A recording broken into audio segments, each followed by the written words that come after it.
מתחיל, זה כבר עולה. Okay, we are live. How are you guys? I hope you guys are well. I have to check my connections before I start anything. So I'm checking my connections. I hope you guys are doing fantastic today.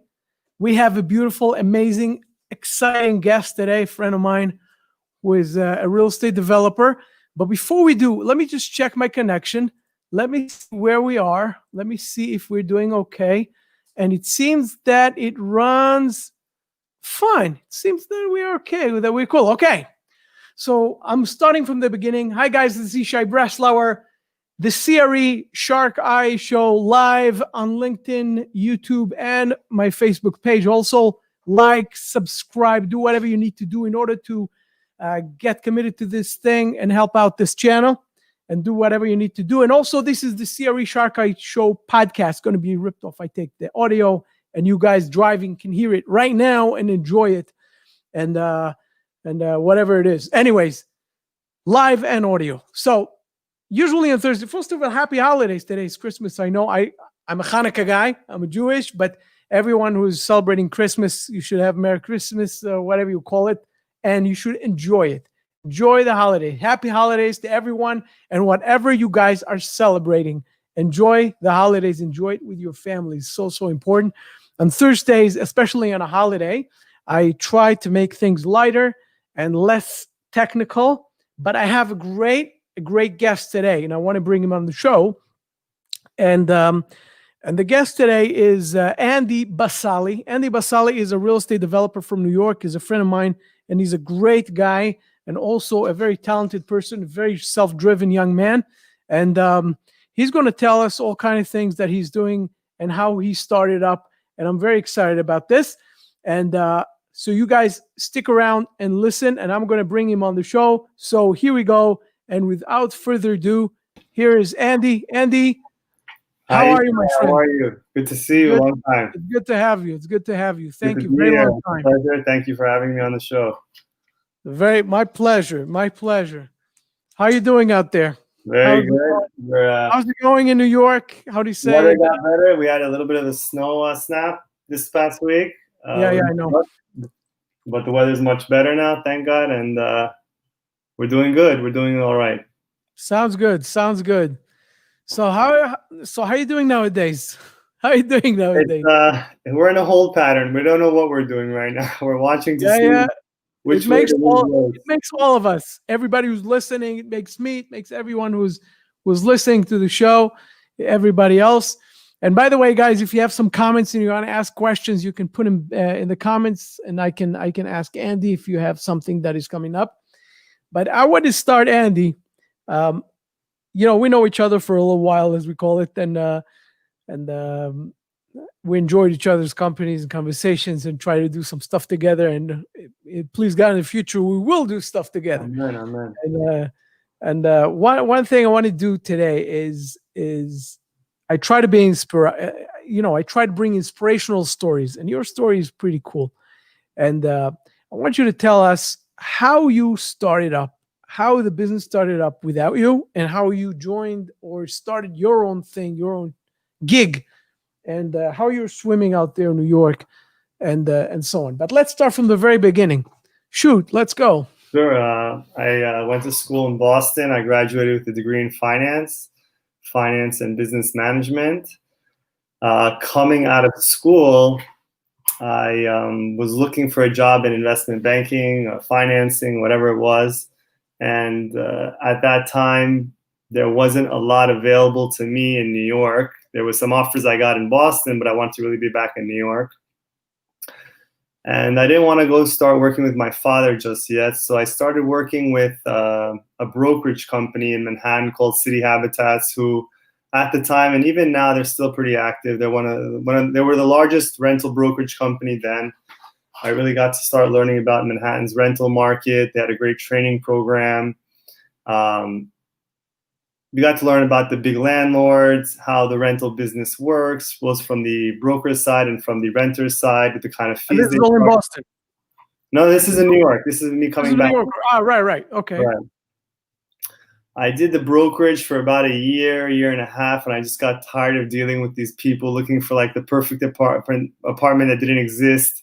You know, people wanting to pay like $1,500 for this gorgeous Similar to me, my apartment. man. Similar to me. I'm not They a wanted a residential special guy. part of you for like the price of a cup of I want coffee. to tell you something that's so amazing that you're saying it, because I've done it for 3 years. I've done it for 3 years, maybe a little more, with the residential. I was selling luxury condos, and at the time I was meeting with everybody and so on. So I enjoyed the meetings with people, but I enjoyed more the conversation than selling the apartments, which I did pretty okay. Meaning I was good at it, but I'm saying it was more interesting to talk to the people and see what they're doing and how they're doing mega businesses and real estate and M&As and all kind of things like that. And I was less excited about what I did at the time. And then I figured what commercial real estate can do and how interesting it is. And I always joked that it was harder for me to sit with Mrs. So-and-so that is telling me about the jacuzzi that has to move from here to there, versus $100 million developer, and I could understand him and have a great report just like that, and people look at me and say, "You're insane. This is so much easier." I said, "No, this is easier for me. This is more interesting to me." And that's how it is. So keep on going. I could relate. Very similar for me. I didn't enjoy the dealing with the people and their personalities and their nitpickiness. I don't like the light in this room. The windows are too small. It wasn't for me. So I joined my father about a year and a half later. My father had been building or has been building in New York for about 50 years now. He has a degree in architecture from Iran. He got his degree in architecture in Iran. He did some projects there. Right, I remember. He immigrated to America in the late 70s, and with some startup money, he started building That was the time everybody came. multi-family homes in Queens, a little bit in Long Island. And 3 years, he got bigger and bigger projects. His largest project was like an 80-unit building, condominium building in Queens, which went bust eventually, unfortunately. But, that's real estate. You have up markets, down markets. So I joined him in about, I think 2004, I joined him. And day one, I was going to construction sites. I didn't know how to hold a pair of blueprints. I didn't know any of the lingo. I was meeting with, plumbers that have been in business for 40 years. They're asking me questions, and I don't know what to tell them. I said, I don't know. That's how you ask my dad. That's how you start everything. You just get thrown into the pot and you learn to swim. And that's what I did. I started learning. I'd spend anywhere from like 2 hours to 4 hours a day on the construction site, learning every single trade, what they did, what to look for, what not to look for. My dad would come give me advice. He'd, tell me, all right, this is not right. They should have done this, or this is good. This, watch what he's doing. He knows what he's doing. And, you'd meet with architects and learn how to read the blueprints, and you'd meet with the plumber and the electrician, and you'd understand about wiring. And from each trade, you'd pick up a little bit. And I think that was probably the most important part of my, of the beginning of my career, is just learning on site. Nothing will replace on-site learning or in the business learning. University's great. They teach you from big books, fancy professors, but it's all theory. It's not practical application that you're using on the site. Tell me something very, very cool. I want to ask you, I'm very curious about this. And also a lot of people that are listening to us are beginners or people who want to get excited about commercial real estate and want to learn about real estate development and all that stuff. I want to ask you something. What was, when you walked around those sites in the very, very beginning, try to think back, what was the hardest thing to learn? And what was the thing that you thought that you had to learn, and that was the most important thing for your professional growth? What was that thing? Or maybe 2 things or 3 things. Right. So I'm not the typical developer. I wear 2 hats. I'm a general contractor, so I build myself. I'm my own GC. I do the construction. We manage our own construction projects, right. And I act as a developer. I source the land and I buy it and I find it. So on the developer side, the hardest part was getting information. We didn't have all the information at the tip of our fingers. You couldn't go on to a website, you pay $10 a month and you get all the information you need. I have to travel down to this city, get the city records, look up the zoning. I'd have to go learn the zoning, have to talk to architects on the phone. What can I build here? How big can I build? So that process was very difficult. And I ended up taking classes at local universities in Brooklyn, where I could just learn about the zoning in New York City and where to get more information, what offices within the city could answer my questions.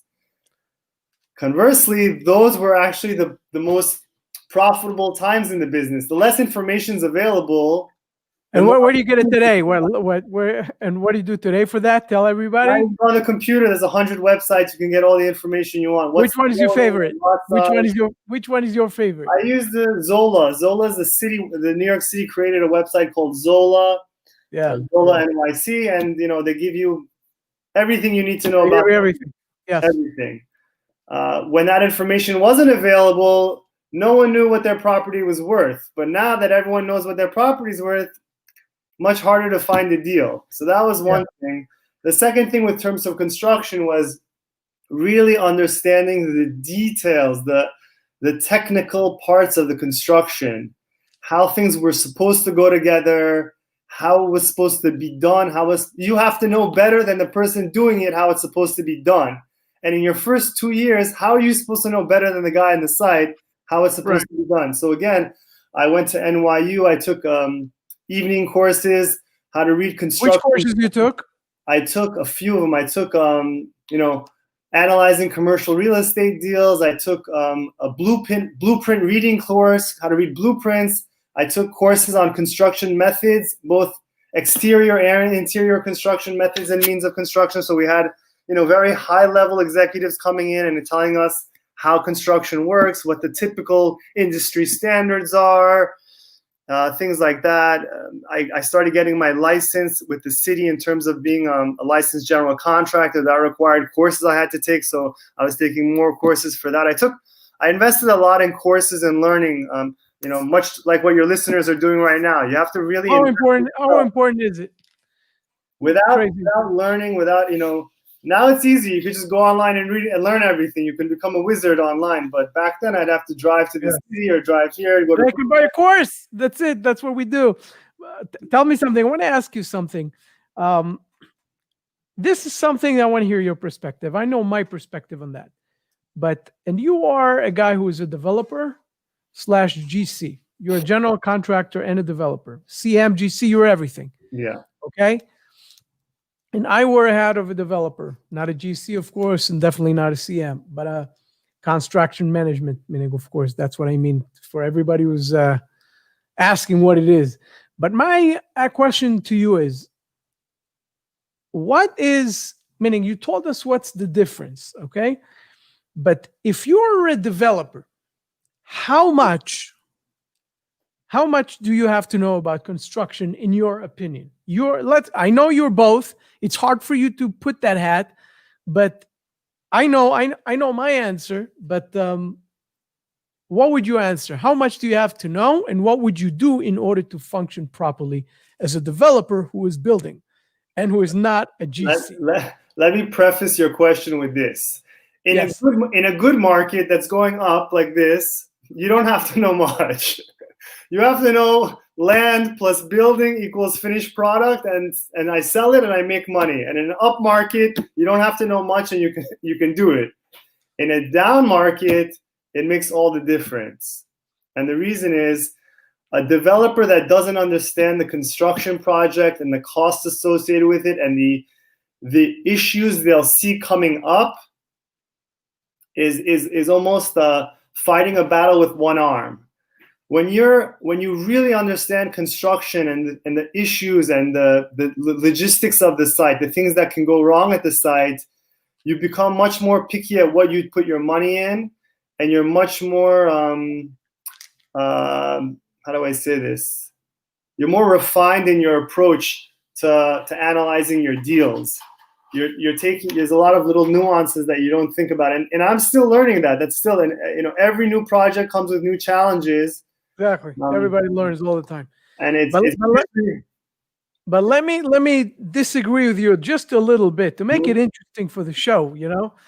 Uh, in my opinion, you're right, and at the same time, I disagree a little bit. You're right because you have to know everything you said in the down market and up market. First of all, I look at every deal individually. Down market, up market, every deal stands alone. Of course, in the down market, it's much harder, but a lot harder, and sometimes even impossible. But as a developer, and this is the important part, you and I think that your perspective is coming from, meaning you have your perspective because you are both, and you're saying, how could you do that without knowing much about that? But I know developers who build hundreds of millions of dollars, and you know them too, um, of stuff, and they are not necessarily construction people. They are not coming from there. They know some stuff, but they don't know bits and pieces and details. They don't know how to conduct and how to run the orchestra of construction, as we call them, and but they do know how to hire the right people. So, and that's the point where I am a little different. So I think that you have this advantage, which is huge, to be both, right? You're both. But I think that a guy who is a developer, and that's the way to scale, knows how to hire the right people who he could trust. Of course, you have to know a certain thing, okay? But it's mostly knowing how to put down the numbers and knowing who to hire. It's less about the how, it's more about the who. That's my opinion. That's correct. That's correct. On your first project, as a starting developer, you're going to make a mistake. Finding that person that you trust will take time, as with anything. Yes. That's the hard part. Finding the right guy. If you find him on your first shot, great. But you might go through 3 or 4 different construction management companies until you find one that really, really does the right job for you and you can trust. Yeah. Especially when you're small. When you're big, it's easier because many of them are really good. When you're small, many of them are not. And the larger the project, the better quality type of contractors you're going to get to. Exactly. At the $100-200 million level, there's a few guys that can do the job. Exactly. At the $2 or $3 million level, there's thousands of people that can do the job, and you get a higher percentage of and your due diligence have to be more crazy about who you're taking. Yes. Right. So I agree with you on that. A developer is really they're more of like the quarterback. They see all the different parts. They don't have to be an expert at any specific part. Maybe just underwriting has to be their expertise. Even that they can hire out to get like a good analyst that can do the numbers for them. But they have to really be able to put together a team of the best people, the best analysts, the best construction management team, a guy that can get them the financing. They have to know investors. I think a developer's biggest asset is his investors, of finding the money. The developer has to really find the money and find the deal. We'll talk about it in a second. I want to ask you something else beforehand. Meaning, I want to talk about the syndication and the raising of the capital. That's a different aspect. I want to get that. But beforehand, I want to ask you another question about being a developer. Everybody's asking a question, and I pretty much know the answer. I want to hear your perspective on that. But what is the division between having an outsourced team, which is huge in real estate, okay, and an in-house team? Meaning, how many people would you say, meaning you don't have to reveal how many people you have in the office, but I'm saying in an ideal company, how many people you would need in-house and how many, meaning, and that's it, because outsourcing is everybody else.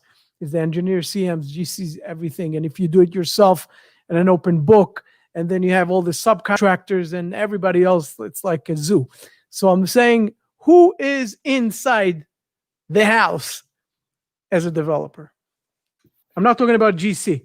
I know you're a GC also. So I think that's a hard question. There's development companies with 20, 30 people on staff. There's people with 2 or 3. Like me, I don't have really a large staff because I really just do everything in house myself. I know most of the parts myself.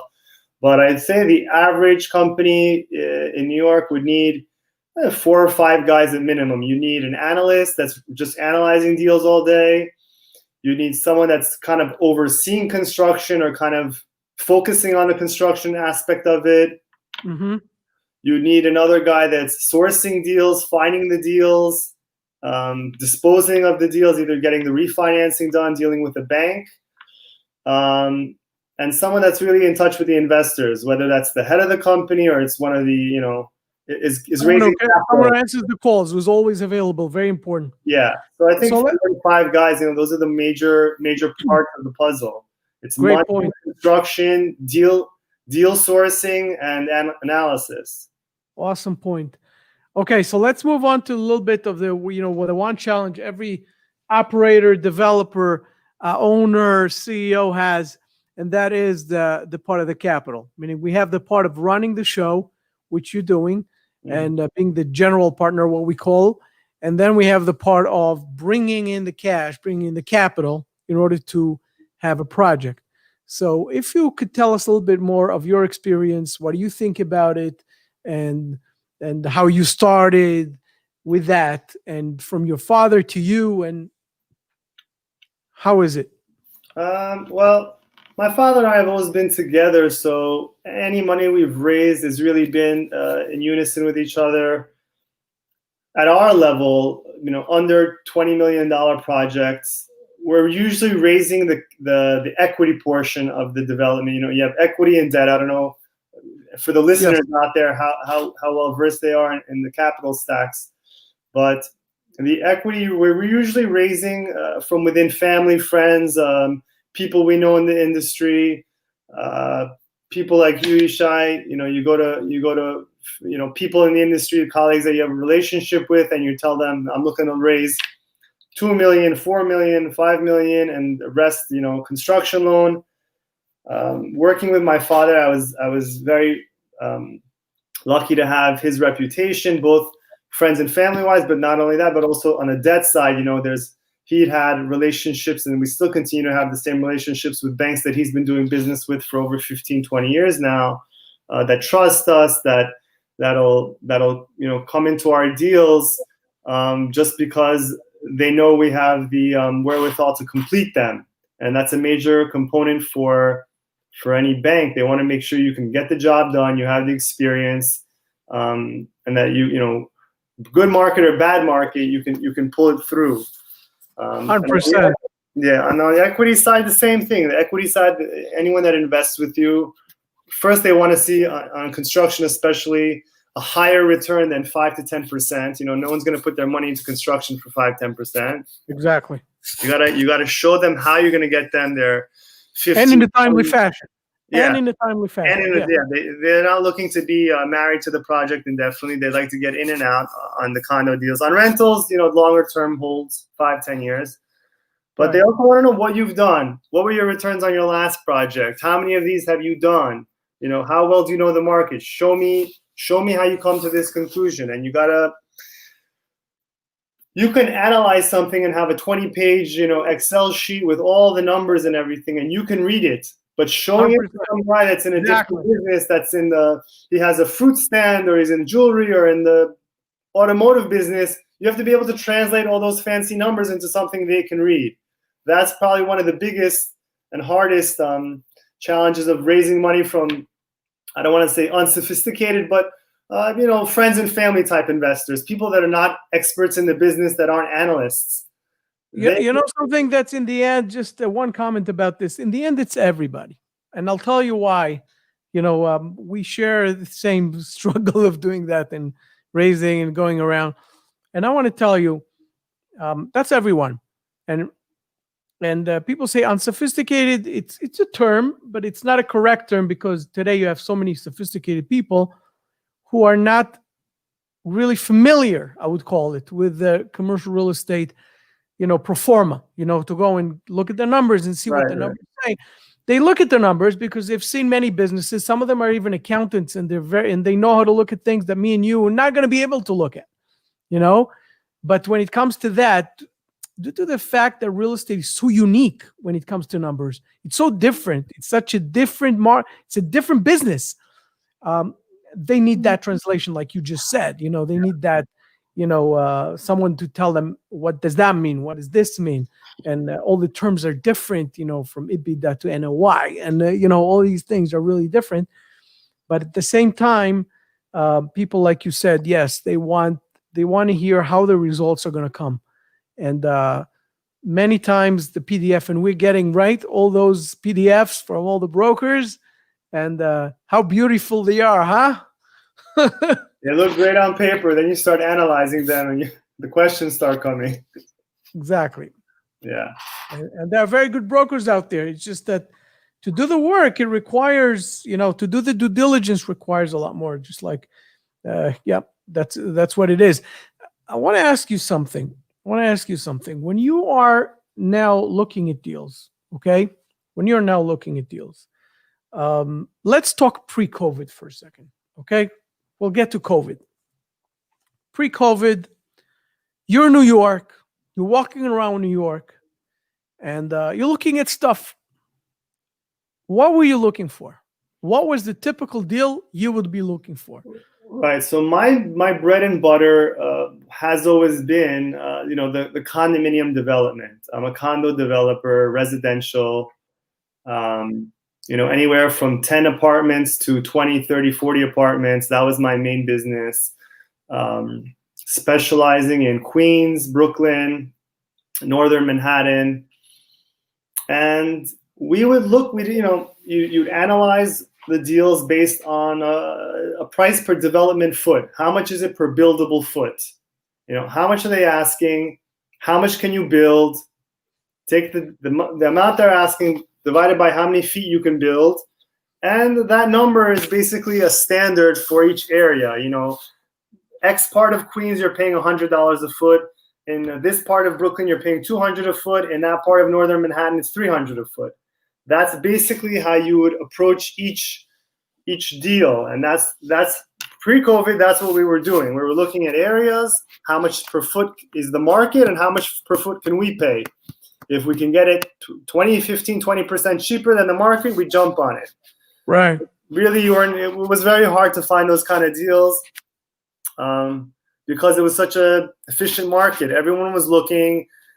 There wasn't an owner of property that wasn't getting phone calls from multiple brokers.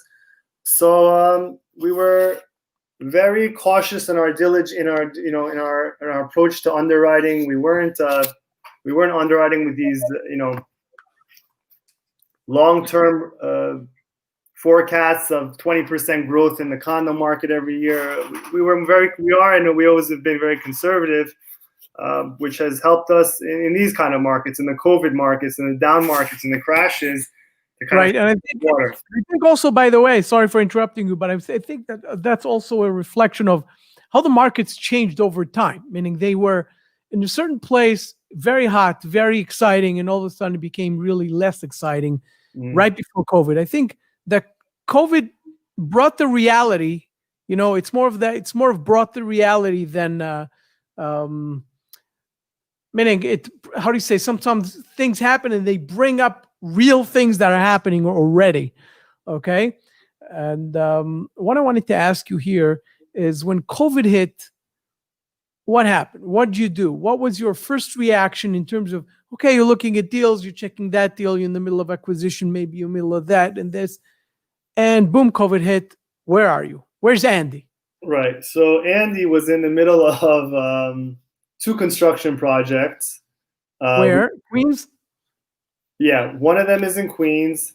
One was in Queens, mid-construction. We're actually towards the end. We were getting our C of O, which for the viewers means certificate of occupancy, which is basically a legal document stating that people can start living here now. You can sell these units. People can live there. They can be occupied. So we were building four multifamily homes, and we were trying to get. I'm sorry, I got someone coming to do some small work, so I gotta let them in. No problem. We were in the middle of getting our C of O on 4 homes. COVID hit. City shut down. We couldn't get anything done. We couldn't have our final inspections done. So I wasn't really looking for new deals. I was trying to get what I had on the table done. I was paying interest to the bank. So I was scrambling, trying to find out how I can get these things completed, get their C of O, start selling them. I had two other How did that go? We're in contract, but we sold one actually this week. Two more are in contract. We should be closing within the next 2 or 3 weeks on those, and then we have one more left. Hopefully, looking to sign a contract in the next few days. We also had a project we were building for someone, for a small developer in Brooklyn. We got that done just before COVID, and they were able to get the C of O right before. In the middle of COVID, they were able to get C of O as COVID started, settling. And in April, May, they were able to get their C of O. And we have two other projects currently where we've been trying to get permits. We started before COVID started to get the approvals, and we're still trying to get the approvals on those. In terms of looking for new deals, we've, the market's changed. People are not jumping to buy condominiums in Brooklyn and Queens anymore. Give me one moment while I just help someone with something right now. No problem. In the meantime, let me just gather a few things for everybody who's listening. Okay. Yeah. That's the life of a developer, guys. He has to do things. He has to, especially a GC, a guy who's a contractor. All kind of things come up, especially during the daytime. That's how it is. It's a different type of life. It's very, everything you say so interesting. What I wanted to ask you is, meaning not only how you experienced it, but you obviously are in touch with all kind of people who are doing whatever you're doing, which is real estate development in all kind of ways and forms and so on and so forth, in all kind of sizes, big, small, medium, whatever it is. What are they experiencing in terms of condo development and sales of the condos, meaning with the brokers from the area and everything that is going around? What is your experience? What do you hear? And I'm talking about now shifting a little bit from COVID, meaning I know everybody was like, frozen. Nobody does anything. People don't buy. People don't move. But right now, even though we are, some of us, going into like a second quarantine, third quarantine, whatever it is, shutdowns, in our head, in our psychology, we're getting out of this. Okay, Mm-hmm. There's a vaccine. We know that there's a light in the end of the tunnel. We hope that, okay, very much. And we already into that, people had enough. So my question is, what now? Do you see people actually buying condos? I don't see a lot of that. Especially not in Manhattan. Not in parts of Brooklyn. There is transactions happening. I don't want to say there's none, but it's at a significantly lower pace and volume than when we were seeing pre-COVID. Even before COVID in 2019. Brooklyn especially had seen about a 10% decrease in sales prices on a price per square foot basis. Volume-wise, there was a slight decrease in volume. Now I'd say that's almost 30-40% less in terms of volume, and dollar value as well is probably 20% lower. In Queens, I'm not really that sure. I haven't really. There are parts of Queens that are still strong, like Astoria, Queens is still very good. Long Island City is still active. What would you say the price per square foot is, like today in the more high-end places? Right. So let's say Queens and Brooklyn, I'm talking about, not Manhattan. Bushwick, Brooklyn, which I was very active in. Condos were selling anywhere between like $800 to $900 a square foot. Nowadays, you might get somewhere between $700 and $800 a foot on condominiums. What about those which were selling for $1,100, $1,300? Right, $1,000 a foot. That would be for a little bit better areas of Brooklyn, maybe. Dumbo, maybe all those. Yeah. Dumbo would be even higher, like 11, 12. Yeah, Dumbo is. Maybe the secondary part $2,000. $1,000. Depends what. Right. Williamsburg, not the prime waterfront, but further central Williamsburg was around $1,000 a foot to $1,100. Those prices have come down probably anywhere to like 900 a foot. I haven't really studied it, but I think you'd see probably $100 a foot decrease there, which is like 10%, maybe even more. It's 15% depending on how desperate the developer is. In parts of Queens, there's been a slight decrease in like Astoria. Like I said, Astoria is just north of Long Island City, a very strong neighborhood. Hasn't seen a huge decrease, but the volume is reduced. You know, like the prices are still there, but where you were selling maybe per quarter. People can't sell for less. That's why, I guess, right? And people understand that they don't need to sell; they can just hold. They're not struggling. But a developer that's got a construction loan and they're paying interest and they have to get the units off their books, they're gonna either have to sell, or if they reduce their price too much, they'll lose. They're looking to their bank to kind of negotiate something. You know, listen, the market's changed. The value of my units are not what they were. You know, my one bedrooms were worth $650,000. Now they're worth $550,000. You have to give me a reduction on my mortgage so I can get out of this. How are the banks working with you? So I actually had this similar issue. I had, the four houses. I had a few $1 million construction loan on them. The bank didn't reduce the amount I owed them, but in terms of payment, they deferred payments. Almost up to 9 months now they've deferred, and we just started paying that down. So they worked with us with payments, but they didn't reduce the rate. They didn't reduce the balance, which we didn't see such a decrease in our neighborhood. We only saw like a less than 10% decrease. So we still got out of the game all right.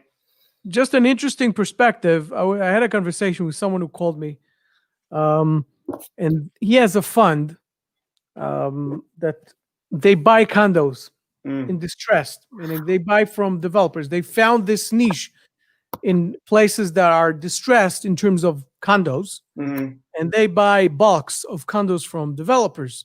Yeah, and they just buy them very, very cheap that's their investment, and then they just keep them and they rent it out, and then they sell them after a while, but they wait for the market to go up. And that's sort of a huge fund. So there are funds like that do that because they take advantage of the markets and what the market did. There's a question here from Alicia Friedman, and I want to. Why, you saw that? No, I'm just saying hi because I assume she's watching. It's Alicia is asking the following. He says, is there a good software that you use to organize all prospective deals, such as a CRM or a deal pipeline software? Is there something like that? He's asking. I don't use a good question, by the way. Yeah, I don't use a specific software. I usually organize my deals, or the prospective deals that I'm looking at. I'll usually put it in an Excel sheet. I'll have one tab for Brooklyn, one tab for Queens, another tab for Northern Manhattan, let's say, and I'll just type in my notes there and do my analysis in Excel. I'm heavily using Excel most of the time. I don't have a software that I really use for analyzing or tracking deals. Usually, you'll have like brokers using a software. Brokers are more attuned to using a software to keep in track of their clients. Exactly. Yeah. So that's my answer. Also, usually brokers are dealing with a lot more stuff than the developers, because developers, all operators, doesn't matter. Anyone who is buying properties, is buying real estate. The perspective is usually, and talking from experience, meaning that's what we did, and that's our lives. When you talk about coming in and seeing all kind of stuff coming in, you're having a lot of deals coming in, and that's my 2 cents here. Yeah. And if you have another input, please say it. But from my perspective, is when things are coming in, there's all kind of tiers to how to do diligence. There's the preliminary, and then there's the deeper. And in the preliminary, you have maybe 5 or 6 steps. When you get a deal and you look at certain lines, meaning when I get this huge deck, right? Get this huge deck. And today we get it in the computer. We don't get it in a hand. You get this huge deck. There's that place, and that's what I'm saying to people who are not so familiar, with this field and want to get into commercial real estate, because people who they know how to do that. But what we do is usually we go to the last line, and I learned it from Warren Buffett, reading a lot of books from him. I know exactly what I'm looking for. And if it doesn't fit either, I don't know if it's a good deal or a bad deal. But first of all, you look if it fits your criteria. And then the second step comes, if it fits your criteria, is it interesting enough or not? And then you start going in. So you don't have to use too many. If you have a larger company, then you will have an Excel or a CRM or something, because you don't want to have deals that come from, this broker and that broker and the same deal, and that's why you have to do it. But in smaller companies, it's easier to keep track. And if deals are not interesting, they just fly out the window. So it doesn't matter who's bringing them. So that's the 2 cents I have. I hope that helps. But anyways, Andy, I want to get back a little bit and I want to ask you a question. You have experience in the boroughs in New York, right? Mm-hmm. In terms of getting permits, and we spoke about this right beforehand, getting permits today is much harder. Okay, you said that. And I want to ask you, can you make a comparison between Manhattan, Brooklyn, and Queens and the rest of the New York, the 5 boroughs? For people that are not familiar with New York City is composed of 5 boroughs, which is the Bronx, Brooklyn, Queens, Manhattan, and Staten Island. The process and the rules and the regulations that apply to all 5 of these boroughs are the same. If you know the rules that apply to a project, for building a project in Queens, those same rules will apply to a project in Manhattan, Brooklyn, or Queens. So the process will be the same, and the amount of time it takes will vary slightly, because each borough processes their own applications at a different speed. Brooklyn might have 200 projects that need to get approved, and Staten Island might only have 10 projects to get approved. So it might be a little bit faster in Staten Island, but the procedure and the calculations and the drawings and the standards and the regulations that you have to adhere to, which is called zoning and building code, those are the same throughout New York City. The fire code, the occupancy regulations and requirements, those are all the same throughout all of New York City, throughout the 5 boroughs. So if you know the zoning for New York City, you can technically understand how something has to get designed through any of the 5 boroughs. Tell me something. That's a great answer. Tell me something. Today, when you want to expedite this whole thing, you obviously do it yourself, I'm assuming. How would you sum it up in simple words? The process that you go through, and how, in order to make it faster than slower. Why? Because you have the experience, you learn on your skin what it takes to get it done. So, what would you put, meaning, in terms of your action plan when it comes to that? To tell you that I can get it done faster than the average person would be a lie. I really can't. A big part of getting your project approved is the architect that you use. And I knew you were going to say that. you would think that the bigger the architect, the bigger staff they have, the larger office, the more they charge, the faster they can get your project done. But you have to be careful of 2 things. When an architect is too busy and they have too many projects, you're just another number in their list of projects that has to get done. So sometimes you're waiting on your architect. Unless they have the right amount of staff.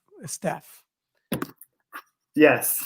And then, if you find an architect that's not so busy, they have the time, they usually don't have that much staff, so they're trying to handle everything themselves. So you're also beholden to how much he can handle that, or she can handle, your architect can handle. Then you got the zoning lawyer. There's no clear answer on that. If I knew, you're always searching for an architect that has the capability, that has the staff that can get your project done quick. But the city is changing every single day with regards to their laws, their zoning, their new codes they come up with. The newest code that's been added to the New York City's, Yeah, how is it about this how is it how is it it's about something like the size of 4 or 5 books of the Talmud. That's how maybe 10 books of Talmud. That's what an architect has to know in order to get a project approved.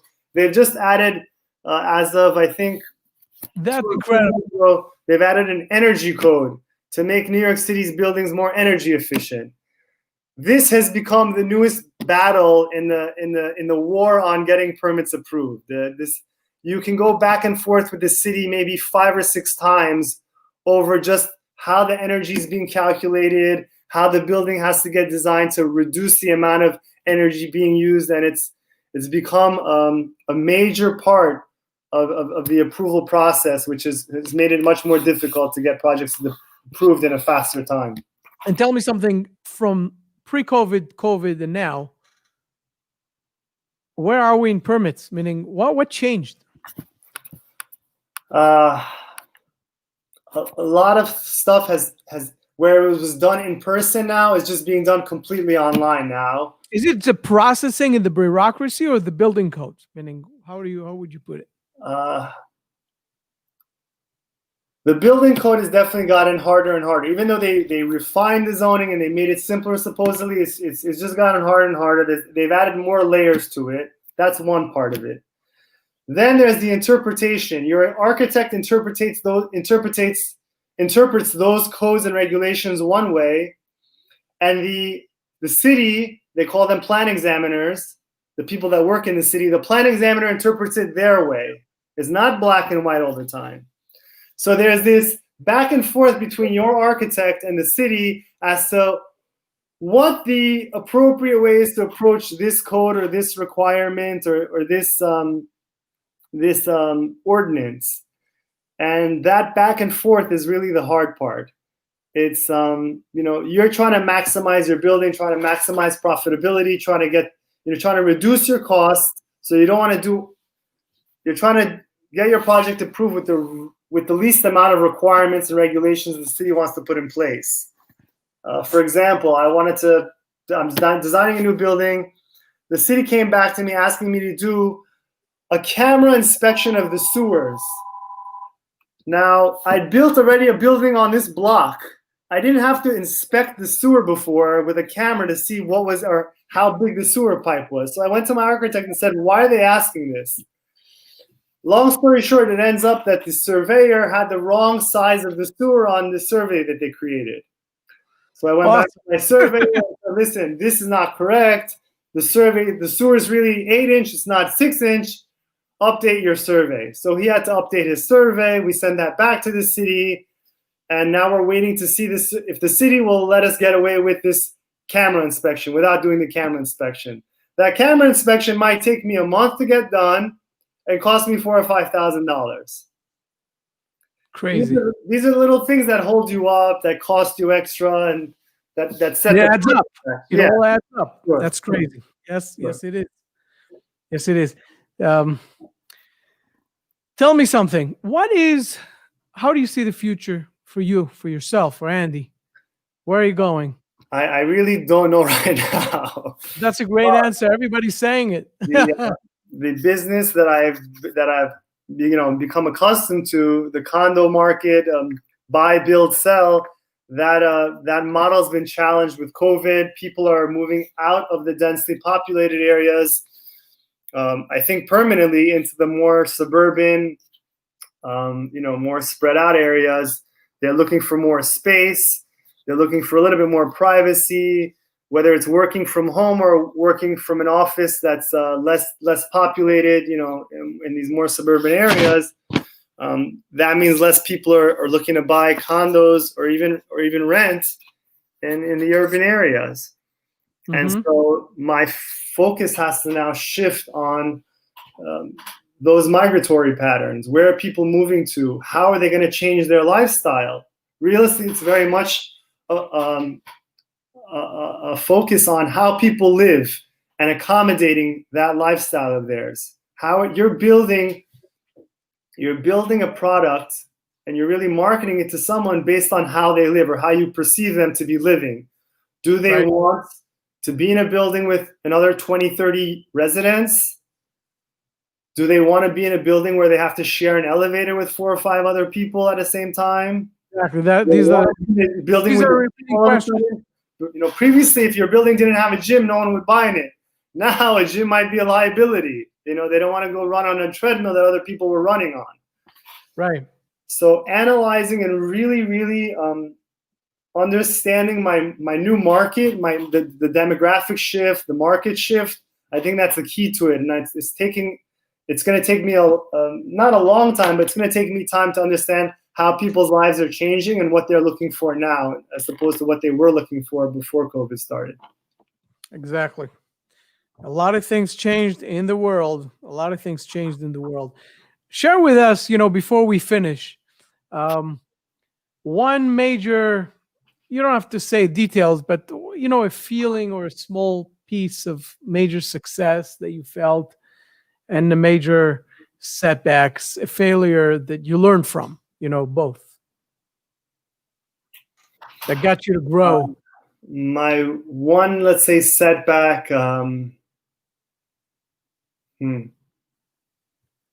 I think right now I'm kind of in a setback mode right now. I'm seeing how the market's changed, and I haven't been fast enough to adopt to it. And that's the key, I think, really to any business, is adopting fast enough. The market is always going to change no matter what business you're in, not just in real estate. Excellent, I think, case study I like to point to always is Polaroid camera. Polaroid camera was, the king of the hill, the top of the photography industry, Right. gratification. And they didn't adopt to the market. Yes. The king became the peasant all of a sudden. They lost out. They're not really there anymore. You have, you have these digital cameras now that are all the bells and whistles you can want. And Polaroid lost out because they didn't have they call it the pulse on the market. They didn't understand how their tastes were changing. And that's where I am right now. The market's changing, the taste is changing. And I'm, I think, a little bit slow to that. I got to really catch up and kind of see where the next step is going to be. Where the pack is going. And that's, I spoke about, Right. for all the listeners, we spoke about, I think it was the last show where we're going in 2021. If you want to, you can hear it yourself. But didn't cover, I would say, specifics, but we spoke a little bit about all kind of markets that people are going to. And that is an interesting perspective. That's something to take into consideration. And a lot of people are talking about it. So, yeah. And one of the successes you asked about was one of our larger buildings. It was a 22-unit condominium in an area called Bayside, Queens. It was an area with almost no new development. There was certainly very little condominiums. So you couldn't get an idea of what your expected sellout would be because there was nothing to compare it against. There was no benchmark. All we knew is that it was a good area. It was near, there was a train that would take you to the city pretty quickly. And we took a risk. We built a really nice product, something that didn't exist in the market. And we were lucky in that the market actually grew. It kind of shot up during the time we were building, and it became one of the most successful projects we've ever built in an area that had never seen more than $500, $600 a foot. We ended up selling out at around $850, $900 a foot. And good times. Good times. A major factor of that was that we went to an area where people weren't really going to, and we were kind of pioneering that area in terms of condo development. Now you see a lot more development around here. Not that there's availability of land, but people are have their eyes set on it if they know the areas well enough. Right. And so that was one of our big successes. May you have a lot more of those. What can I tell you? I hope all so. of us, everybody else. Yeah. And everybody is listening. So, Andy, listen, thank you very much. Thank you, Shai. And I really, really appreciate your time. I really appreciate your time. If you could stick around just 1 second, I'm gonna get you off the how do you say, the streaming, and I'm gonna say a couple of things to the people and then say goodbye. But I just wanted to ask you a couple of questions, schmoozing offline. So if you could stick around for just a minute. Absolutely. So officially, I would say thank you so much. And Thank you for having us. It was a pleasure. wasn't it amazing to hear from a guy who's a developer and a contractor, and to hear firsthand what's going on in the New York area? That was really, really valuable. Thank you so much for your time. Thank you for having me. Take care. Okay, sure, no problem. Take care. And have a great weekend and a good Shabbos. Take care of yourself. Just 1 second. So, guys, I just want to tell you that was a great show with Andy. And I appreciate his time. Appreciate this exciting experience. And what I want to tell you is if you're celebrating Christmas, have a Merry Christmas. If you're celebrating Shabbos, have a good Shabbos. Have a great weekend. Whatever you're going to have it and enjoy it and have a good time. And don't forget to check the links. If you're listening to the podcast, look at the links. If you're in YouTube, look at the links, and et cetera, et cetera. I still encourage people who are beginners. I want to tell you a couple of things that are coming up in my world. Things that are coming up in my world. First of all, next week we're going to have on Monday. We're going to have Michael Mintz, who is also a real estate operator and a management company, etc. And we're going to hear exciting stuff about the market, what's going on in New York and other areas, because he's spread out in all kind of markets, and we're going to hear his perspective, and that would be very exciting coming up. Another thing I want to tell you, I have my course, the CRE LaunchPad course for beginners, whoever wants to get into the market. It's less than 60 days. You can get that. You can check that. I'm going to leave a link below. And also, I'm working on a 7-day challenge, guys, a 7-day challenge for people who don't know the market that much, who don't know real estate, commercial real estate that much, and want to understand the benefits of this. This is something that I made something really, really cheap and small for 7 days. Great lessons for $27. So that's something that's coming up. And with that, I'm ending the show. And I want to tell you, enjoy your weekend, enjoy your Shabbos, enjoy whatever. Relax, have a good time. We had a great guest today. We're going to have an amazing guest on Monday. And then again on Thursday, I'm starting to get really booked. So I'm really happy of whoever is listening to me right now. Keep on listening. Make sure you subscribe. Make sure you like. Make sure you do whatever you need to do. You share and all that stuff. Give me 5 stars if you're listening it on the podcast. You guys take care of yourself. I'll see you next time from CRE SharkEye Show. Take care. It's Yishai Breslauer.